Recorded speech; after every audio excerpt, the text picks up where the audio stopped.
Sana guys. Ano oras yung airport na bus? Itanong mo nga sa akin, kasi flight yung bus eh.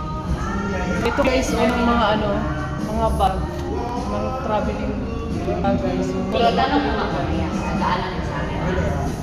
Bus ko yan. Ano sa unang pag-journey ng madalas? Kobo yan guys. Ito, isa to. Ito. Yan na. Pang-travel bag ko yan guys. Ano 7 kilos yan. Bibili ako niyan guys. Kasi yung sa akin sila. Yan guys.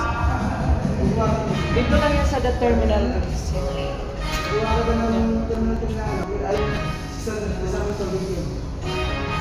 Good morning guys! Hello! Sila din may kausap. Bumili kami ng pagkain. Bye!